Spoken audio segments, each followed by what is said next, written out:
Bab 3592. Kenapa bisa dia? Tetapi klan iblis secara alami tidak mempercayai kultivator biasa, dan manusia tidak akan peduli apakah klan iblis dipenjara dan dianiaya, sehingga aliansi berdarah secara alami tidak memiliki kekhawatiran seperti itu.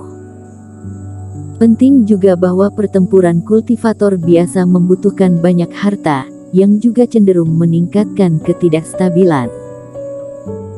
Dan klan iblis sendiri dengan kekuatan darah dan bakat rasialnya sendiri, sudah cukup untuk memainkan peran yang lebih aman daripada pemenjaraan kultivator biasa. Sepanjang jalan, Erikin juga tahu situasi umum di sini. Di tanah Pulau Darah ini, kecuali dirinya sendiri, Tracer Taois dan Clarence, yang lain adalah orang-orang klan iblis, dan jumlahnya sekitar ratusan. Klan iblis ini dibagi menjadi 3 kekuatan di sini karena mereka berasal dari 5 wilayah kaisar iblis yang berbeda. Paman Zhu dan Susan Hong berkata bahwa Raja Yuan adalah salah satu pemimpin mereka. Berjalan menuju depan, tiba-tiba kabut merah di kejauhan di depan bergetar, dan serangkaian langkah cepat tiba-tiba terdengar. Paman Zhu berhenti dengan tergesa-gesa, ekspresinya pertama kali menegang, lalu menyadari sesuatu, dan segera santai. Segera, beberapa sosok muncul di depan Erikin dalam kabut darah. Orang-orang ini juga terdiri dari laki-laki dan perempuan, mereka cukup tinggi, pakaiannya lusuh, sedikit lelah dalam semangat, dan mereka dapat dilihat sekilas sebagai orang-orang dari klan iblis. Paman Zhu, aku mendengar dari Raja Yuan bahwa lautan darah tidak damai hari ini. Aku khawatir ada masalah denganmu, jadi datang dan lihatlah.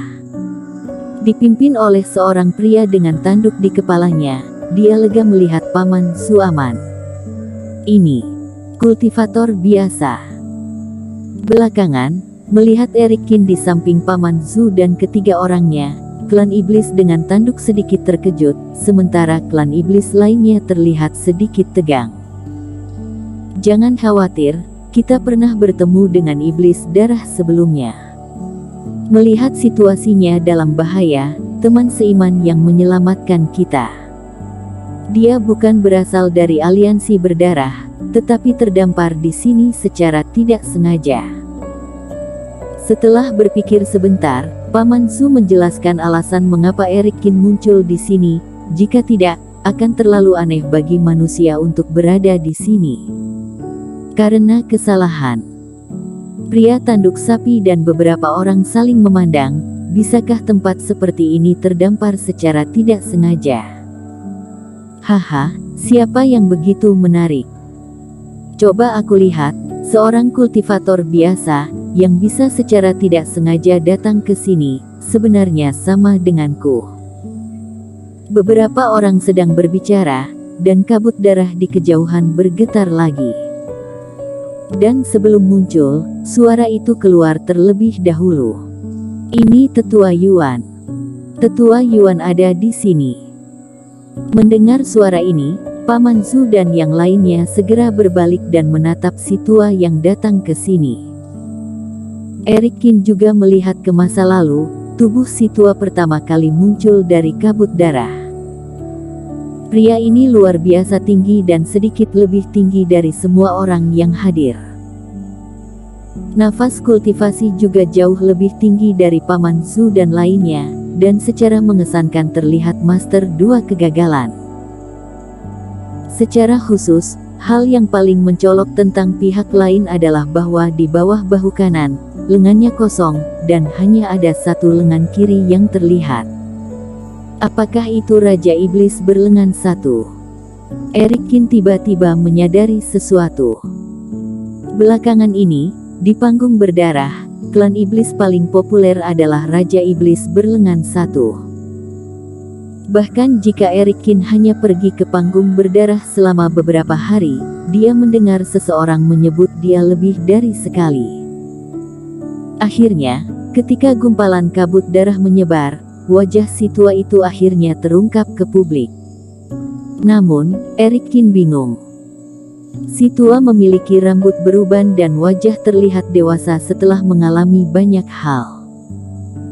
Satu-satunya perbedaan dari kultivator biasa mungkin adalah bahwa ada lebih banyak rambut di wajahnya. Ini seharusnya tidak mengejutkan Eric Kin. Yang paling mengejutkannya adalah wajah orang ini terlalu familiar. Bukankah itu Paman Yuan, pelayan tua di samping Putri Xia di Sekte Wushuang di Tanah Berbahaya Guzong? Sial, bagaimana bisa dia? Pada saat itu, untuk mendapatkan loh batu ilmu tiada dua, Putri Xia sudah merugikan orang lain di dalamnya. Eric Kin juga menghabiskan banyak usaha untuk menggunakan cara serangan menyelinap dan jurus Buddha melarikan diri untuk mengusir Paman Yuan, dan kemudian menculik Putri Xia, baru kemudian menyelamatkan tetua Di dan kepala suku Li. Tapi Paman Yuan diteleportasi sendiri. Dia juga menebak apakah akan langsung ditransmisikan ke daratan dunia dewa atau ke tempat lain. Dia tidak menyangka akan dibawa sendiri ke tempat seperti itu. Itu kamu bajingan. Eric Kin dapat mengenali Paman Yuan, dan tentu saja, Paman Yuan juga dapat mengenali Eric Kin. Senyum di wajahnya tiba-tiba menghilang, dan mata Paman Yuan hampir melotot. Dibandingkan dengan kecelakaan Eric Kin, Paman Yuan hampir pingsan karena marah dan bergegas menuju Eric Kin dengan tinju di tangannya. Dua kegagalan ini sebuah kultivasi juga merupakan keberadaan lain dari peringkat raja di klan iblis. Meskipun di depan Putri Xia, Paman Yuan mengaku sebagai pelayan tua, lebih baik baginya untuk berpura-pura menjadi pelayan tua di daratan Jiushu. Kedua, dia adalah orang kepercayaan Kaisar Iblis, dan melihat Putri Xia tumbuh dewasa, itu bukan apa-apa untuk dipanggil pelayan tua. Tapi kembali ke klan Iblis, dia berada di bawah satu orang dan di atas 10.000 orang. Akibatnya, dia berkelahi dengan Eric Kin, dan dipotong oleh pemuda Bao yang dia benci. Dia tidak mengatakan apa-apa, dan juga dikirim ke tempat hantu panggung berdarah dengan cara yang kacau balau. Kultivator biasa ada di mana-mana, lengan yang patah dan dirinya yang luka parah bukanlah lawan sama sekali. 3 kali 5 dibagi 2, dia diembos, dan dipenjarakan di pulau darah ini. Bocah sialan, kamu membuatku menderita. Penatua Yuan, Tuan Qin adalah orang sendiri. Jangan impulsif. Ya, Paman Yuan, semua orang telah berkurung di sini. Bahkan jika ada kebencian, semuanya telah hilang. Tenang dan jangan buang reiki. Melihat Paman Yuan bergegas dengan tinjunya di tangannya, Paman Su dan yang lainnya juga ketakutan dan buru-buru memblokir di depan. Satu sisi adalah penyelamat mereka, sisi lain adalah rekan dari klan iblis yang sama, dan mereka tidak dapat dilukai. Kalian tahu, jika bukan karena bocah pengkhianat ini, aku tidak akan berada di sini dan menjadi panggung pertandingan monster bagi para kultivator biasa. Minggir. Paman Yuan marah, bagaimana dia bisa mendengarkan bujukan orang lain. Begitu reiki bergetar, dia menjatuhkan Susan Hong dan yang lainnya, dan kemudian bergegas menuju Eric Kin.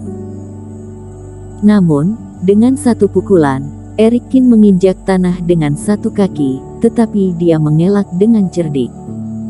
Aku menyarankanmu untuk tenang. Dengan reiki dan kondisimu saat ini, kamu bukan lawanku. Eric Kin menggelengkan kepalanya. Paman Yuan benar-benar sial, tapi itu bukan salahnya. Kalian ingin membunuh dirinya saat itu, masa dirinya tidak boleh melawan? Kentut. Jangan sombong, bocah Bao. Aku ditipu olehmu sebelumnya. Kamu tidak bisa menggunakan teleportasi di sini. Aku lihat bagaimana kamu menghadapiku. Paman Yuan menjerit pelan dan bergegas lagi. Itu hanya bisa menyinggung.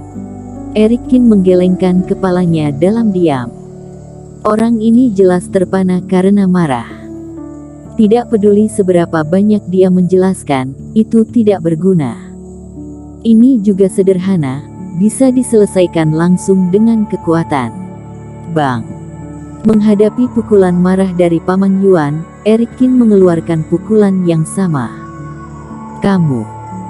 Kali ini kekuatan tubuh mereka bertabrakan lagi.